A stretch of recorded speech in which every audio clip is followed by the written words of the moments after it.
Hello, welcome back to the International Alors, Conference. bienvenue à nouveau à cette conférence internationale sur l'urgence climatique, la santé. Nous sommes très heureux de vous recevoir à nouveau cet après-midi. Après ce déjeuner, nous allons avoir la première séance thématique qui va porter sur la sécurité thématique. Elle sera modérée par Jean-Claude, qui est de bonne compagnie, parce que nous allons et en Belgique et en République démocratique du Congo, mais également en Philippines, en Tanzanie, et nous aurons un mixte très agréable de personnes provenant d'un peu partout dans le monde. On essaye de gérer tout cela sur le plan technique. Voilà, apprécier cette séance sur la sécurité alimentaire modérée. Bonjour à tous et bienvenue à la plénière sur la sécurité alimentaire. Nous allons commencer avec la première présentation qui nous sera donnée par Dr Juste Momboto Mosoko, qui est coordinateur régional de MEMISA en RDC. C'est un expert en santé publique et qui a longtemps travaillé dans la zone de santé de Bokonzi, où il a pris le goût de la protection de l'environnement.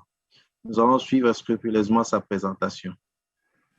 Nous donnons la parole à Juste Momboto. Je vais présenter les mails des échanges que nous avons eus à la population du village Bondanga, situé en République démocratique du Congo.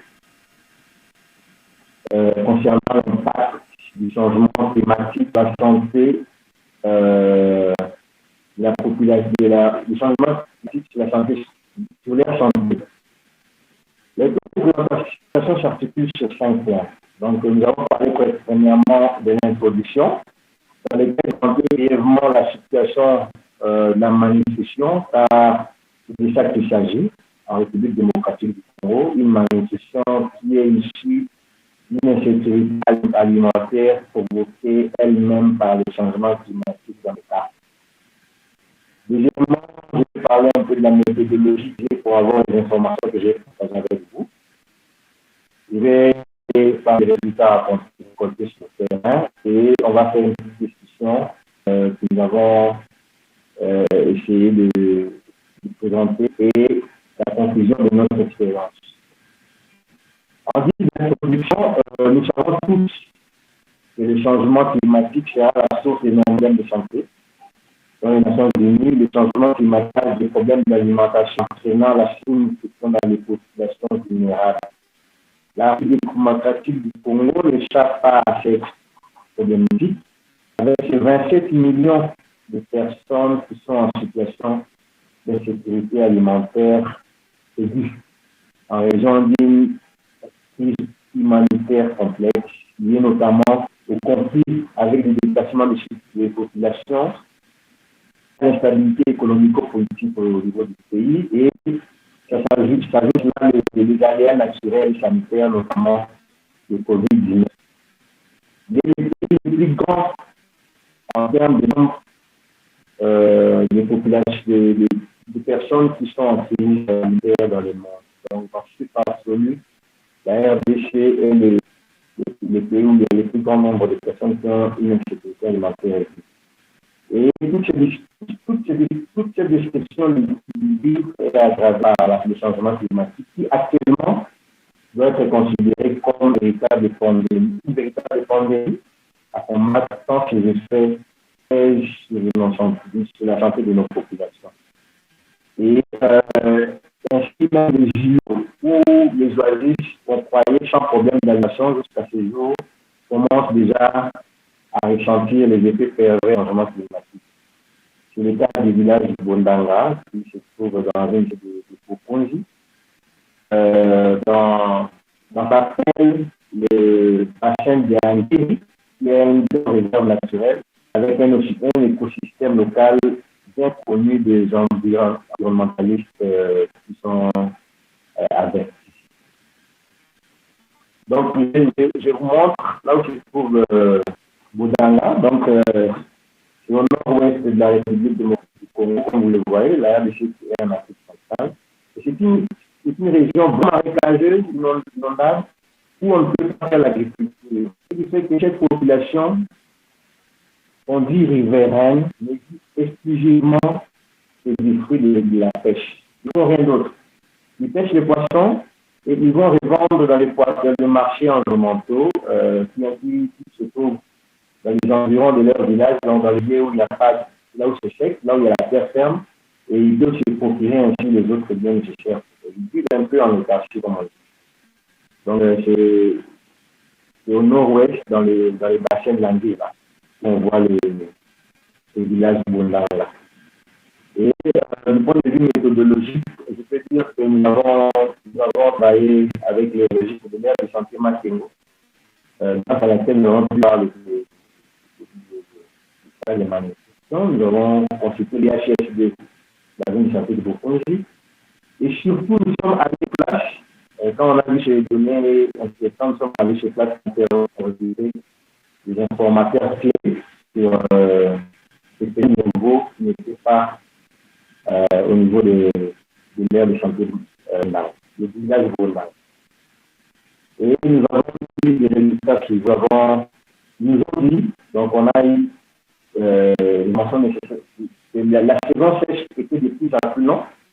La saison sèche, normalement, va de novembre en février, mais pour l'année 2021, par exemple, jusqu'au mois de juin et juillet, il n'y a eu que 5 pluies, alors que d'habitude, pendant ces 2 mois-là, les pluies sont quasi quotidiennes.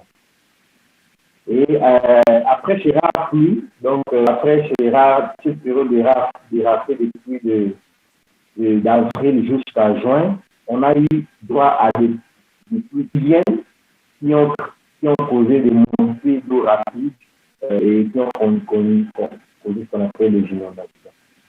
Et dans le système fragile de l'Anguille, nous avons tous remarqué qu'il y a eu des perturbations du cycle de reproduction des poissons, avec comme conséquence diminution de la quantité de poissons dans les rivières et même de la gestion de certaines espèces. Donc, ce sont les informations que nous transmettons. Il y a des espèces qui étaient dans leur coin qui ne se voient plus, et même les restes des espèces qui sont visibles maintenant, le nombre est de plus en plus décroissant, donc de moins en moins une quantité de poissons insuffisante. Il y a plus suffisamment de poissons au niveau de l'air cours d'eau et au niveau des forêts immergées dans les pays. Et l'autre conscience, il y a des cas de malnutrition. Il y a 10 ans, on avait 0 cas de malnutrition.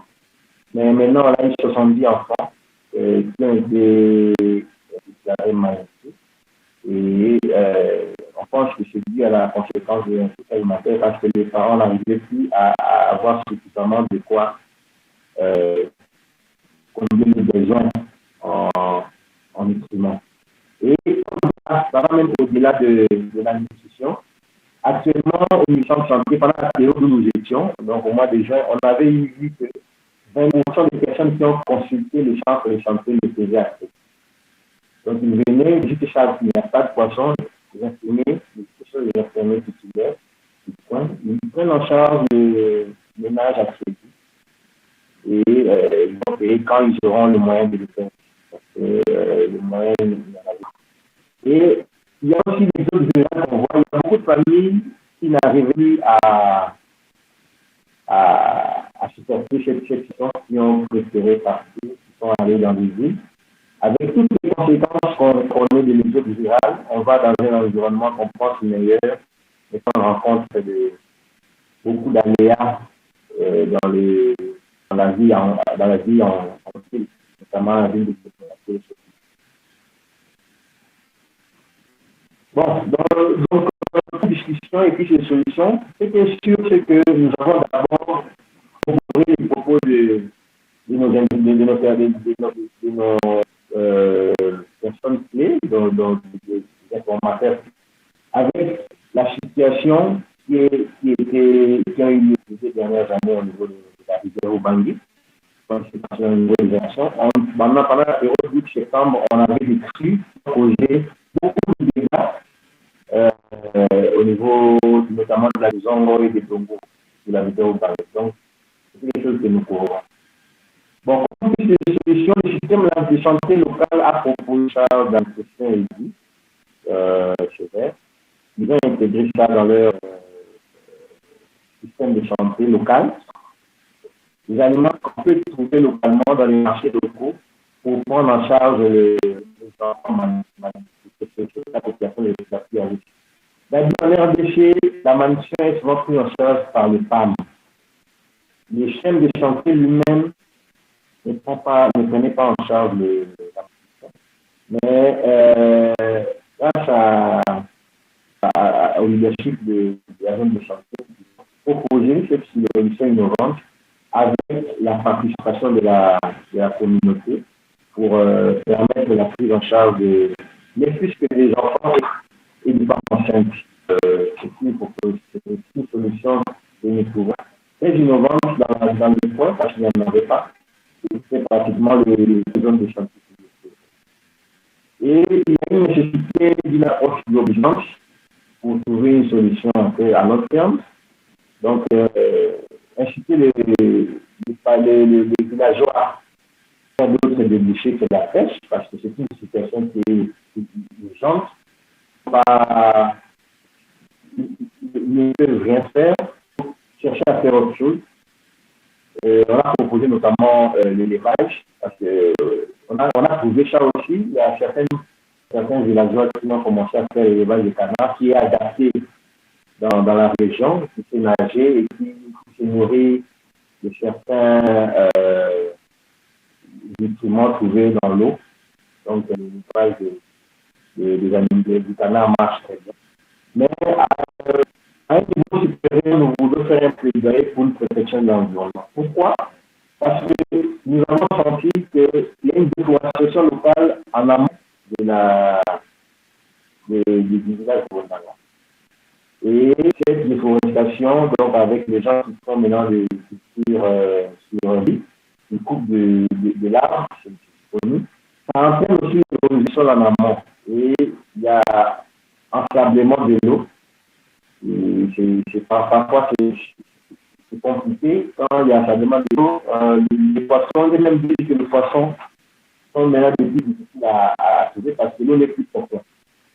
Et bien entendu, dans le cadre de la protection aussi, il faut faire respecter les lois relatives à la pêche, le rôle de pêche au niveau du Wondala. Nous avons eu des contraintes. Nous sommes devant une population pauvre, comme toute la population congolaise en général. Il n'y a pas beaucoup de gens qui ont la population vit avec moins d'un euro par jour là-bas. Et comme vous le savez, cette pauvreté est souvent c'est un cercle vicieux. On adopte des comportements qui ne favorisent pas la sortie de cette pauvreté. Notamment les us et coutumes qui sont contraires à la santé. Là-bas, la polygamie, c'est quand même quelque chose qui est une homosexualité normale avec beaucoup d'enfants. On n'a pas de moyens. Donc, avec le peu de moyens qu'on a, on a encore la pression démographique qui n'arrange pas les choses. Et dans les partages du repas, je crois que le chef de famille a souvent un billion alors qu'il n'y en a plus besoin. Ce sont les enfants qui ont le plus besoin justement adéquatement. Comme conclusion, le changement climatique est une réalité qui peut nous parler. Même pour nos communautés qui se trouvent très fragilisées face à la situation. On suivait la vie, on pensait que c'est noir, mais on s'est rendu compte qu'à côté de nous, il y a des gens qui sont souffrent du changement climatique et des perturbations des écosystèmes locaux que ce changement entraîne. Parce que le changement d'allongement de la saison sèche, avec le plus de qui vient percer l'écosystème local, et il y a une des répercussions que beaucoup de personnes qui dépendent des ressources locales. Et nous avons vu aussi qu'il y a une nécessité d'une solution globale liée à l'environnement, liée à la santé, donc dans la cadre de la population, liée à la politique qu'on applique pour protéger l'environnement, notamment la lutte contre la déforestation, la lutte contre l'érosion du sol et les dragages des eaux qui sont déjà en salle. Donc, en ces mots, nous avons voulu porter le petit alarme de la population de Bondanga, qui n'est pas client, nous savons. Nous vous demandons à tous de rester avec nous pour des solutions durables à ces problèmes qui deviennent de plus en plus utiles dans notre communauté. Je vous remercie. Merci beaucoup, Docteur Juste Momboto, pour l'économie de ta présentation.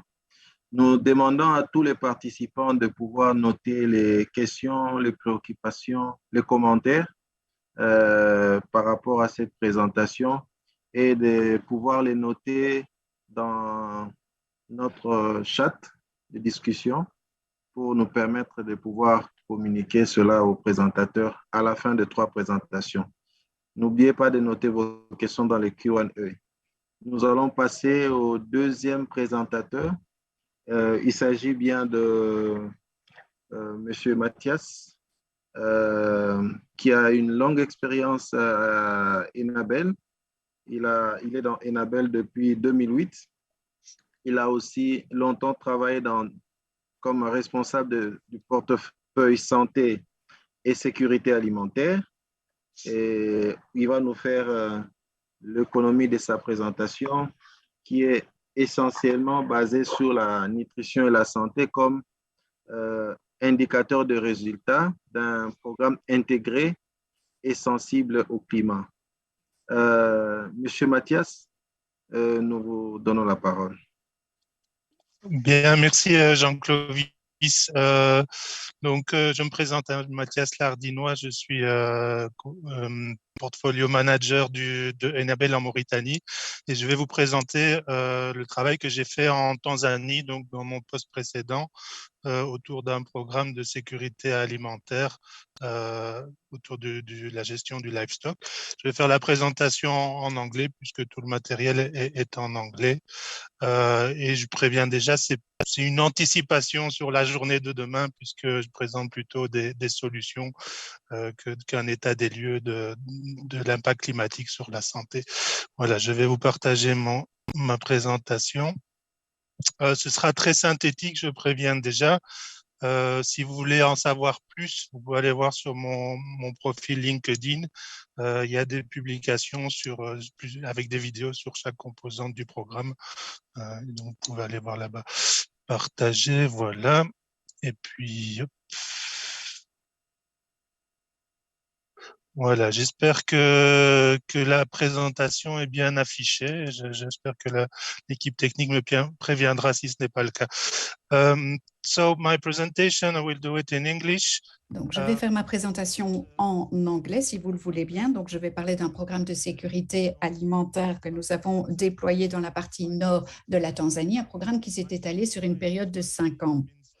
Alors, Maisha Bora en Swahili veut dire une vie heureuse et saine. Et on est parfaitement raccord, me semble-t-il, avec le thème de la conférence d'aujourd'hui. Alors, quels étaient les objectifs généraux? D'améliorer tout d'abord la sécurité alimentaire des ménages dans une quinzaine de villages qui étaient ciblés.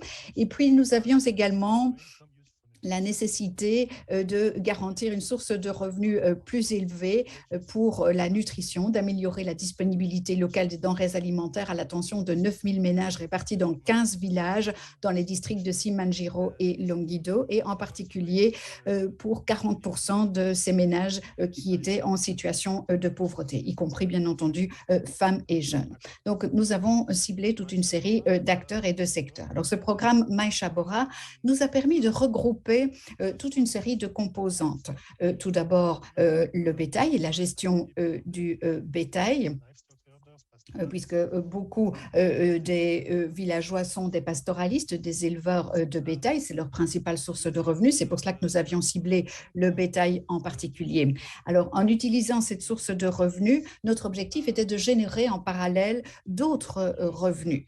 Et en ce qui concerne ces autres revenus générés, nous voulions qu'ils puissent être dédiés à la nutrition et à la vie de famille. Donc, ça, c'est également un autre objectif de notre programme, c'était d'avoir de l'eau à disposition pour les humains et pour accroître également les niveaux de santé. Alors, comme je vous l'ai d'ores et déjà dit, ce programme est un programme qui regroupait plusieurs acteurs et couvrait plusieurs secteurs au niveau de la sécurité alimentaire. Donc, on a vraiment eu une approche multisectorielle ou plurisectorielle, si vous préférez. Alors, cela nous a permis de tenir compte de différents éléments. Donc, nous avons focalisé le programme sur le volet pastoralisme et bétail, sans oublier l'eau, bien entendu. Nous avons également essayé de développer les entreprises. Donc, Trias, une ONG belge, s'est impliquée plus particulièrement dans ce volet-là. Pour le premier volet, VSFB et IDP se sont impliqués. Et puis, idem pour la nutrition avec le WFP et la coordination qui était assurée par Enabel.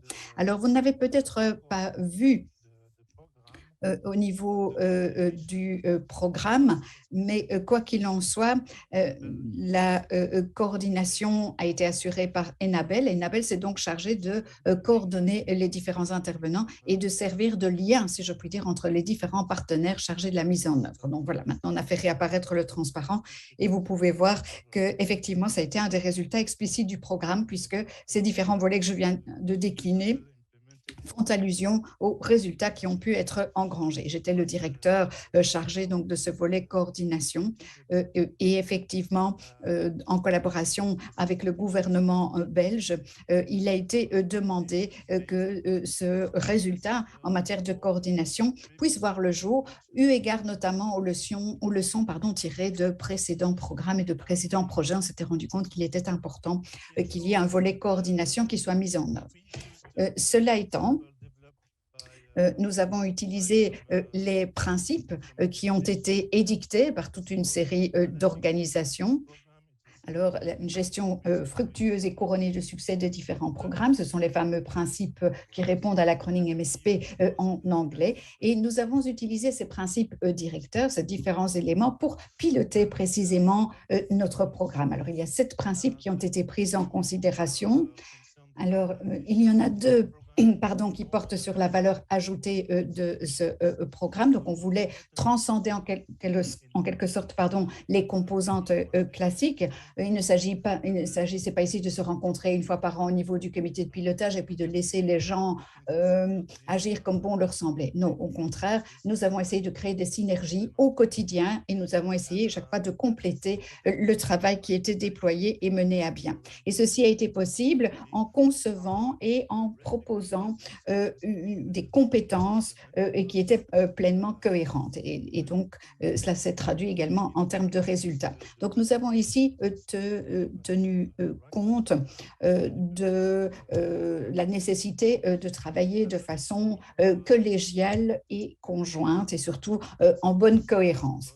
Alors, il y a également d'autres principes qui portent davantage sur la dynamique sociale. Vous le savez certainement, ce programme, à l'instar de n'importe quelle intervention, n'est pas quelque chose qui est défini, et puis qui est mise en œuvre et puis ensuite on essaye de voir quels ont été les résultats engrangés. Donc ici, non, on a essayé d'avoir une vision sur le long terme et de communiquer en vue d'un avenir meilleur. Nous sommes entrés en contact avec le gouvernement régional, local, on est entré en contact avec les villages, on s'est reposé sur des organisations de la société civile et sur les dirigeants traditionnels, si je puis dire. On a tenté de veiller à ce que tous les résultats, à ce que toutes les activités déployés puissent véritablement tenir compte des infrastructures existantes et de l'existant.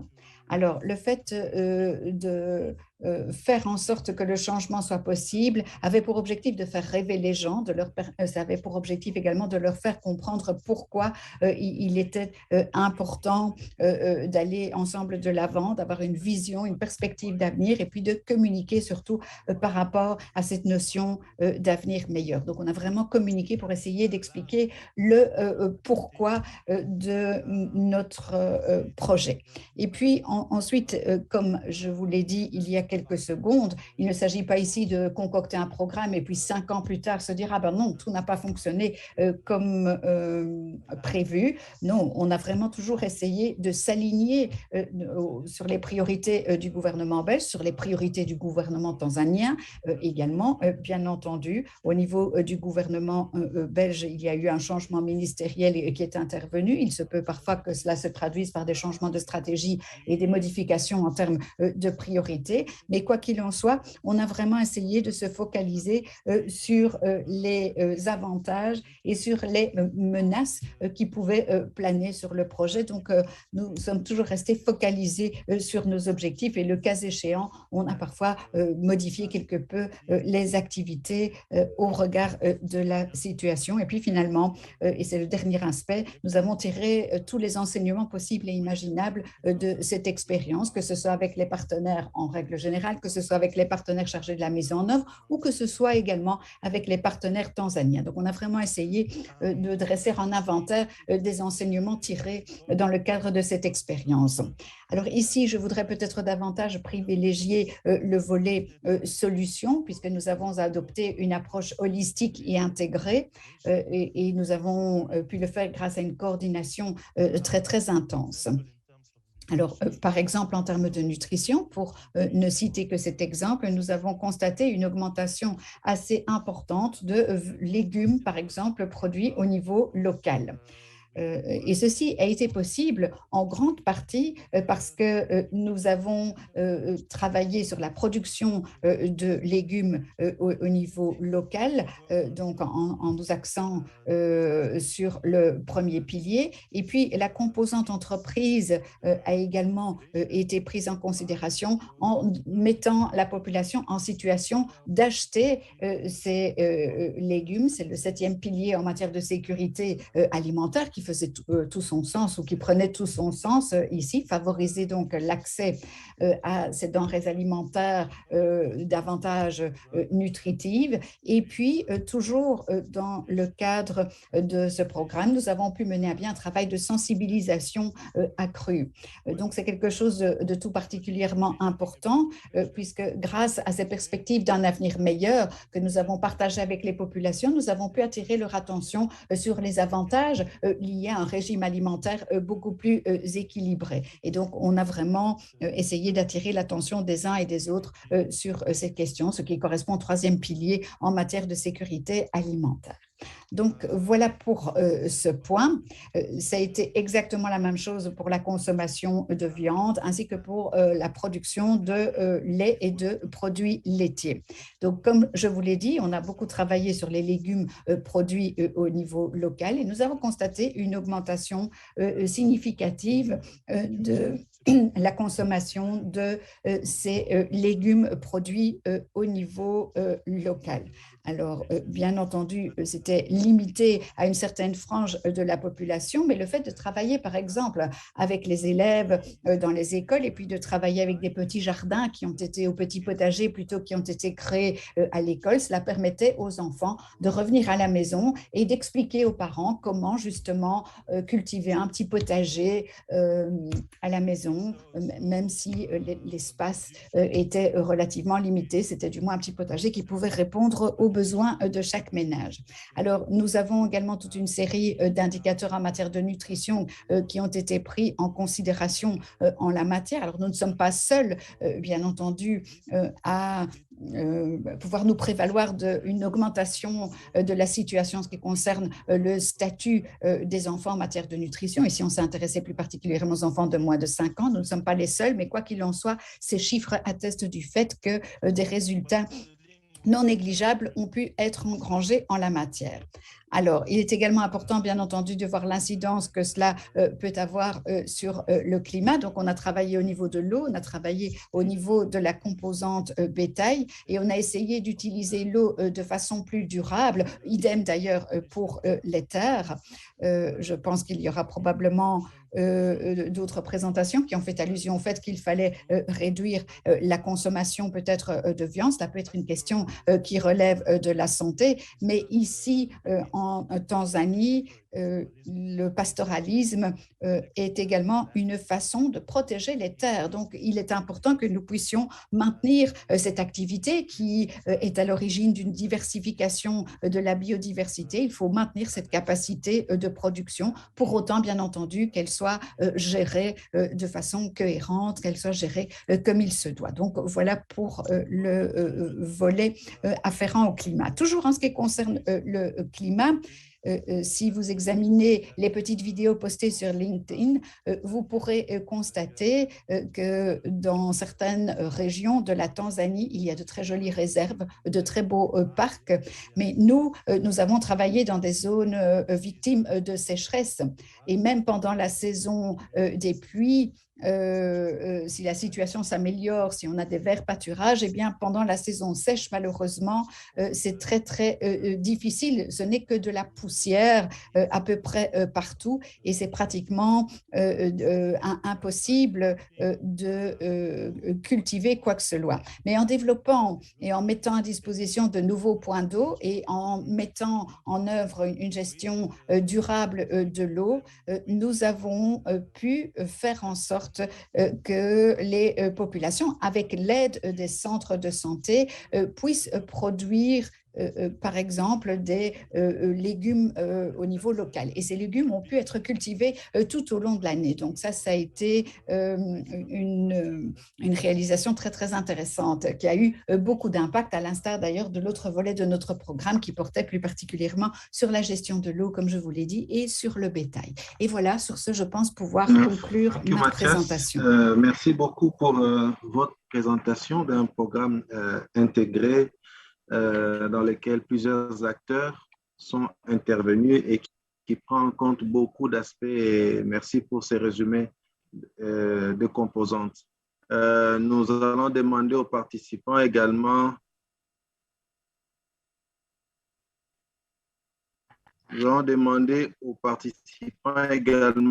de pouvoir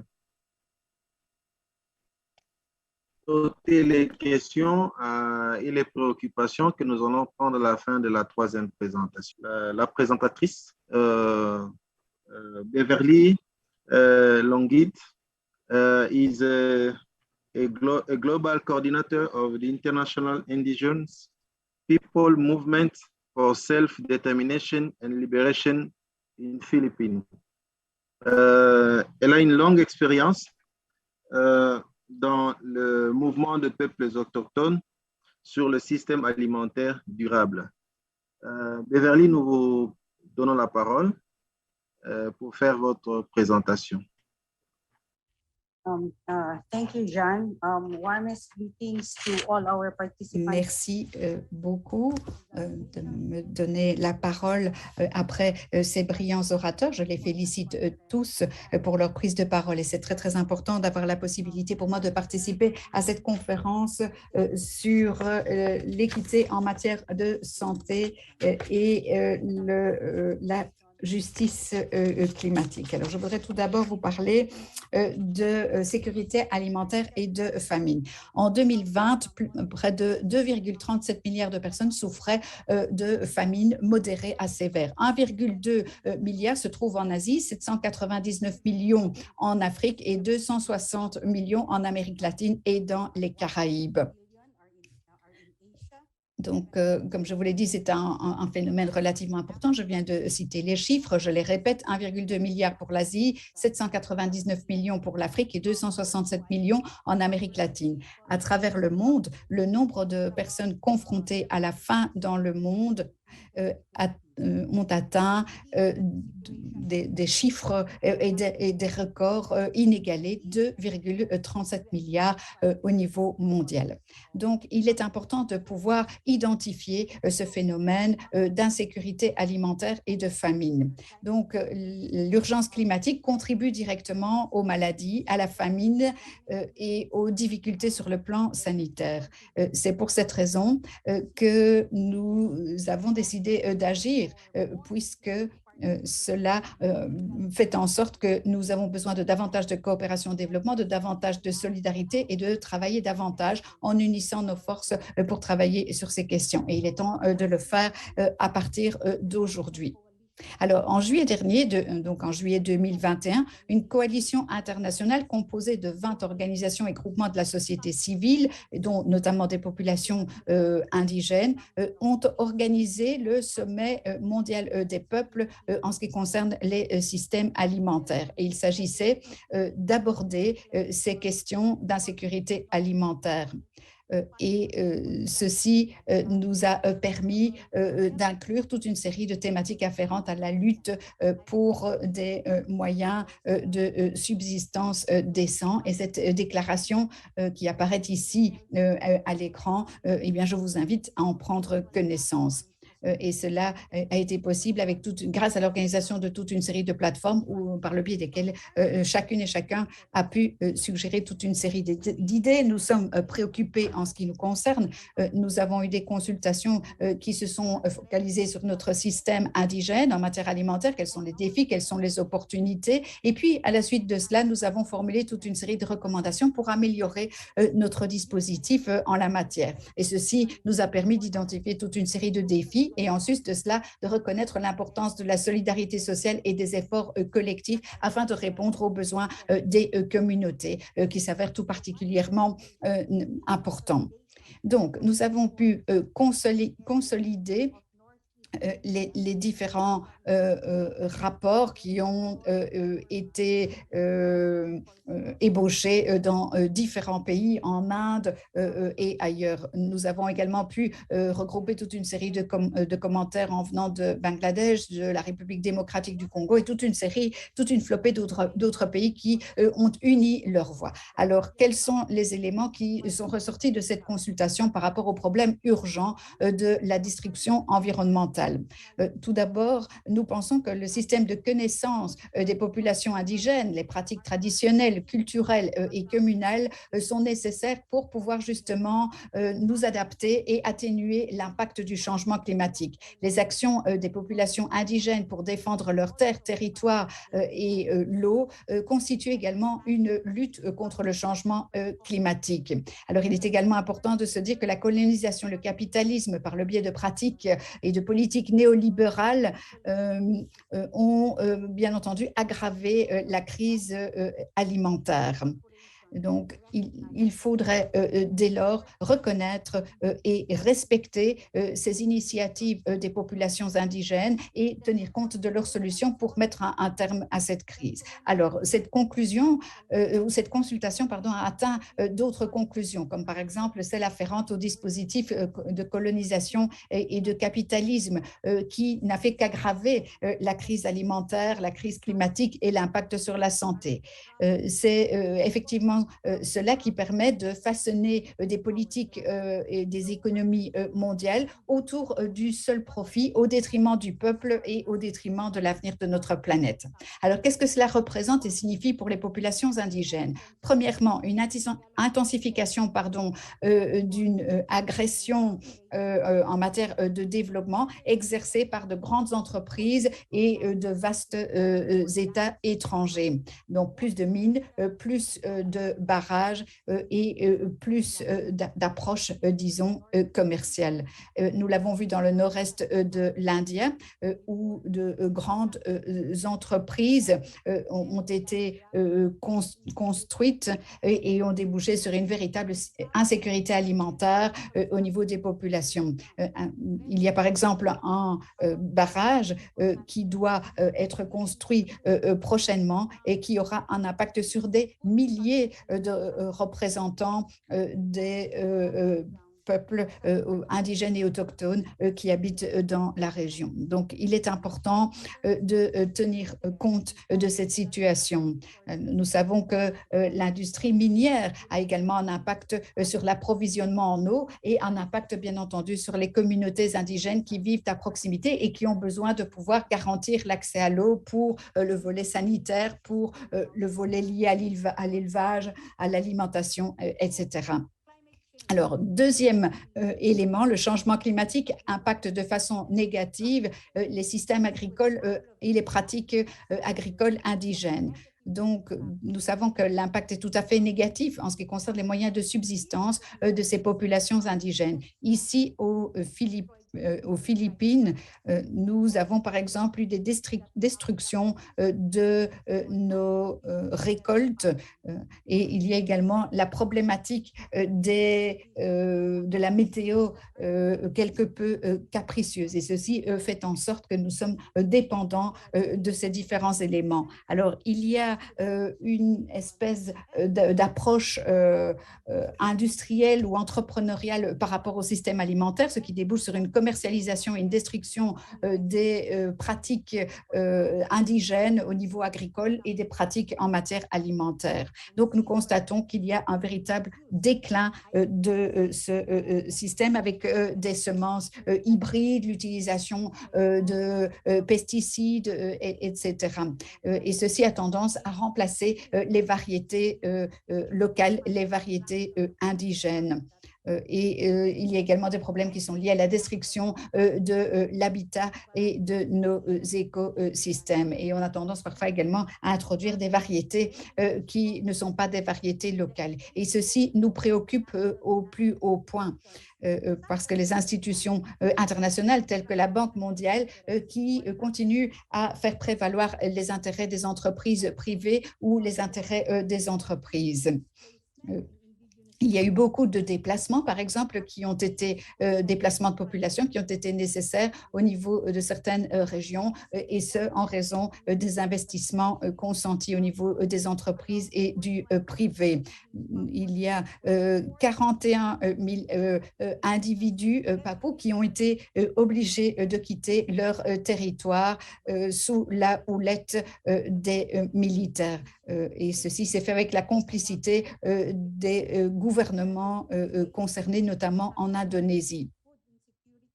Donc, il est important de faire en sorte que ces peuples indigènes ne soient plus dépossédés de leurs terres. 1,3 million d'hectares de terres ont été dédiés à des plantations de canne à sucre et autres plantations à caractère industriel. Donc, il est important de voir quelle est la réponse maintenant que les populations indigènes peuvent apporter par rapport à ces défis systémiques au niveau des denrées alimentaires et du climat. Tout doit être fait à l'aune et par le prisme plutôt des droits humains. Donc, ceci est véritablement fondamental dans le cadre de notre lutte en vue de notre libération. Et au cœur de cela, il y a la défense de nos terres et de nos pratiques. Ceci doit se faire sous l'angle des droits humains et on doit avoir une approche véritablement globale par rapport à cela. Alors, il faut également insister sur le fait que nous avons à cœur de défendre notre propriété communale au niveau de nos terres par opposition à une appropriation privée. Alors, il est important de pouvoir maintenir également, par le biais d'un travail collectif, les pratiques au niveau des communautés indigènes, la diversification des cultures, l'utilisation de nos semences traditionnelles et d'engrais biologiques et de pesticides biologiques. Donc, nous devons véritablement continuer à mettre en œuvre ces différentes pratiques, ces pratiques qui font partie intégrante de notre culture doivent prévaloir et ne doivent pas être supplantées par d'autres pratiques. Troisièmement, nous voudrions pouvoir participer à toute une série de campagnes beaucoup plus larges pour amplifier en quelque sorte l'appel que nous lançons en la matière. Il est fondamental d'attirer l'attention du monde sur la problématique des populations indigènes. Alors, ces campagnes et activités ont pour objectif d'améliorer les communautés traditionnelles, de maintenir nos pratiques de protection ancestrale, promouvoir notre habitat et la régénération de notre habitat, et de permettre de véritables solutions en la matière, promouvoir la protection de nos semences traditionnelles. Alors, il est également important, en sus de cela, de souligner le rôle joué par les femmes indigènes qui maintiennent les traditions et notre savoir traditionnel. Comme nous l'avons vu d'ailleurs à Glasgow et ailleurs, il faut reconnaître le rôle assumé par ces femmes qui ont pour objectif de permettre la pérennité des cultures et des pratiques indigènes. Il est important de le faire par le biais des écoles, par le biais de l'éducation, d'informer les uns et les autres de leurs droits. Je voudrais vous remercier de m'avoir invité. Et puis, il nous faut davantage de solidarité sociale et d'efforts collectifs. Ces éléments sont cruciaux pour pouvoir renforcer ces différentes communautés. Et je voudrais terminer ma présentation en partageant ce que nous avons fait à Glasgow, puisque nous avons eu la possibilité de nous déplacer dans les rues à Glasgow. Nous avons parlé de toute une série de thématiques en disant qu'il était possible d'avoir un monde meilleur et que rien ne pouvait nous arrêter. Voilà, je vous remercie de votre écoute attentive et ceci met le point final à ma présentation. Merci, Jean. Merci beaucoup, Beverly. Thank you very much for your presentation. We learn a lot about it. Donc, nous devons comprendre que votre présentation a beaucoup mis en exergue la place que nous devons donner au peuple autochtone dans ces processus de changement climatique. Ils ont un rôle à jouer et nous devons en prendre compte. Nous avons eu quelques questions des auditeurs. Je vais commencer par la question qui s'adresse à Mathias, le temps que je puisse prendre la question de... Je prends Beverly, je commence par Beverly. Beverly, il y a une question pour vous, quand vous avez la parole. La question est celle-ci, hein? Nous parlons d'hydroélectricité, qui est une énergie verte. Hydropower is a green energy. How can you reconcile? Pouvez-vous concilier l'énergie hydraulique avec l'idée de préserver les ressources naturelles et l'environnement? Merci. Je crois que nous devons définir ce que l'on entend par énergie verte, parce que l'expérience nous l'a montré, on peut parler d'énergie hydraulique, mais en fait, ce n'est pas véritablement de l'énergie verte. Donc, ce que j'essaye de vous dire, c'est que nous devons redéfinir le sens de cette énergie verte. Parce que les gouvernements, les entreprises essayent toujours de tirer des profits de cette production hydro-énergétique. Mathias, il y a une question pour vous qui porte sur vos projets.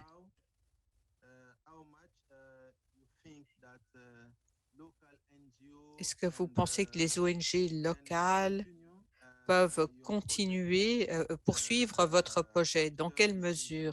Est-ce que vous pensez qu'elles vont pouvoir le faire après leur mise en œuvre là et également ailleurs? Est-ce que vous pensez qu'il est possible qu'elles puissent s'approprier ces projets couronnés de succès?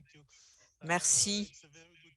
En fait, c'est une très bonne question. En effet, nous avons travaillé avec les différents partenaires, donc chacun ayant mis en œuvre sa propre composante à travailler avec ses partenaires, des ONG, des organisations issues de la société civile, des organisations membres, etc.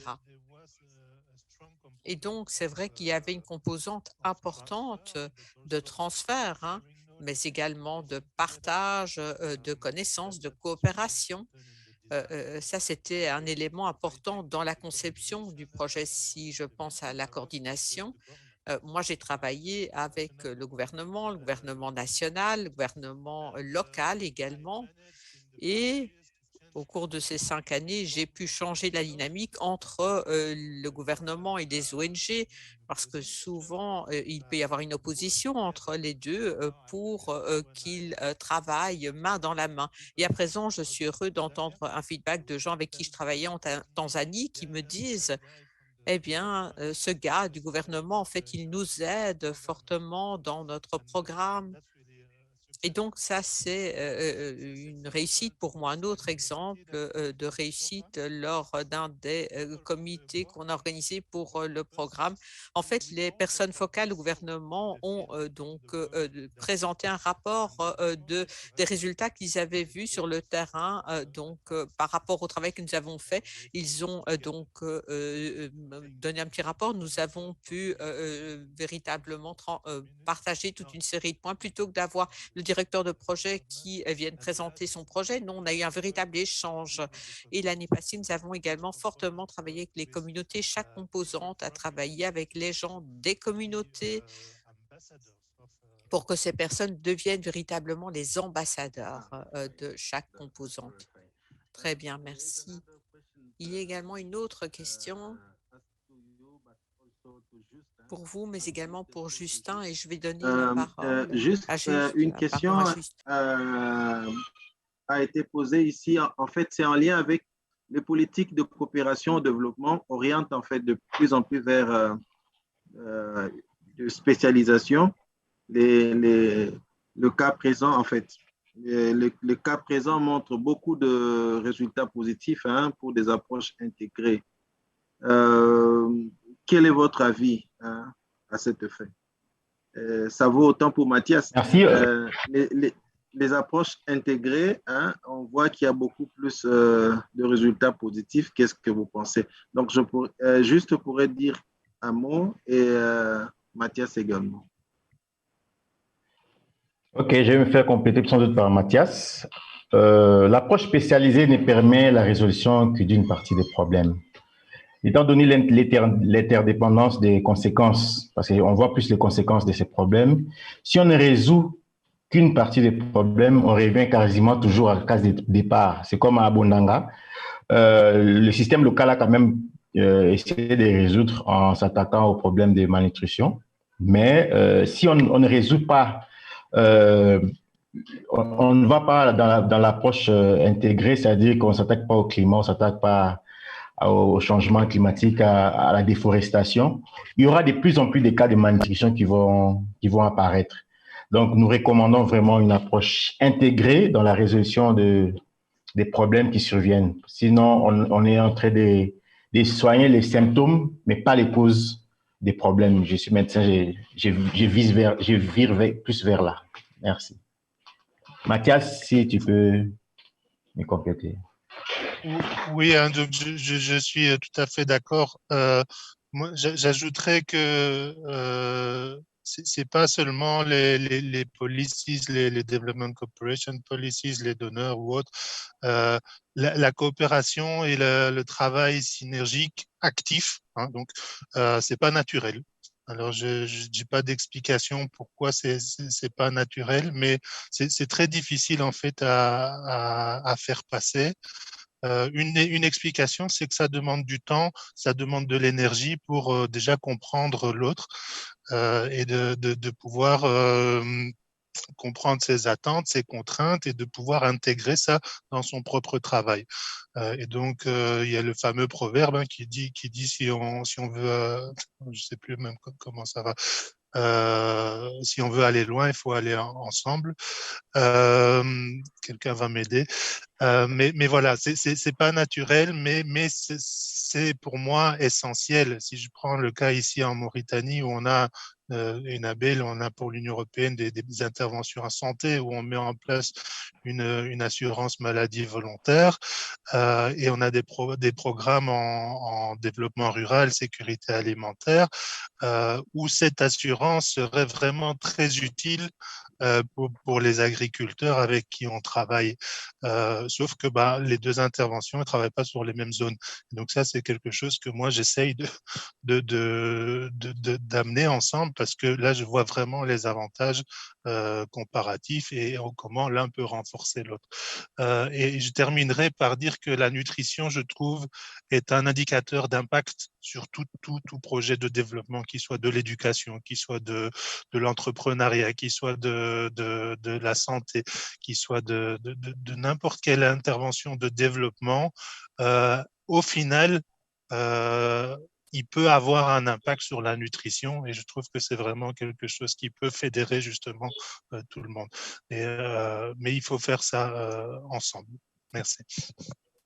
Il faut faire ça ensemble. Je suis tout à fait d'accord avec vous aussi que la nutrition seule, ce n'est pas possible sans l'éducation, sans la santé, sans les autres aspects environnementaux. Donc, ça va ensemble.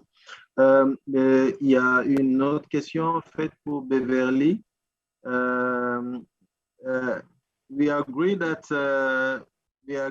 the claim Nous of sommes d'accord avec le fait qu'il faut en effet reconnaître la connaissance des peuples autochtones. Mais est-ce que vous pensez que les ONG internationales, les acteurs pour le développement devraient davantage prendre des positions, même lorsque cela va à l'encontre de leur gouvernement, de leurs donneurs? Oui, je pense. Nous en sommes à un stade où nous devrions être en mesure de nous encourager les uns les autres. On devrait promouvoir une coopération, la solidarité, des partenariats véritables, efficaces, de façon à ce que les différents acteurs, gouvernements, société civile, même le secteur privé, pour que tous puissent se réunir.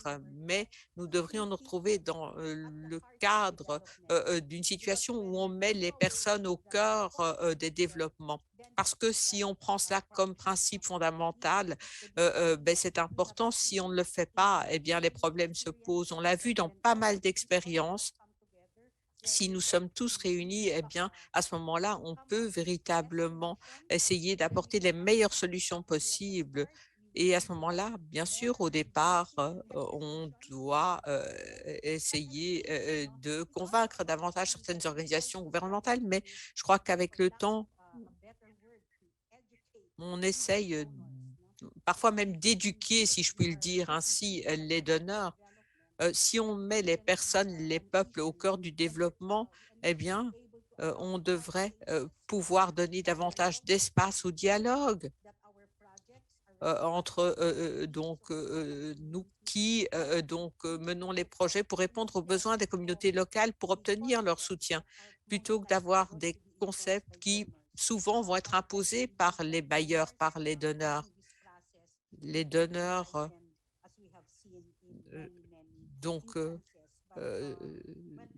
doivent être impliqués, mais lorsque l'on voit comment les choses s'évoluent maintenant, on pourrait voir comment on peut combiner ceci par rapport également à la protection également des droits de la société civile, parce qu'on le voit maintenant, on voit de plus en plus d'attaques contre ceux qui défendent l'environnement, les droits humains, les droits civiques. Et je crois que les États et nous tous, nous devrions véritablement œuvrer main dans la main pour agir ainsi. Mais on devrait toujours mettre les personnes au cœur du développement. Et ça devrait vraiment définir notre coopération. Merci beaucoup. J'ai remarqué, oui, qu'en effet, ensemble, si nous sommes ensemble, nous pouvons améliorer le dialogue, essayer de changer l'état d'esprit des bailleurs, des donneurs, des gouvernements. Alors, il nous reste 2 minutes.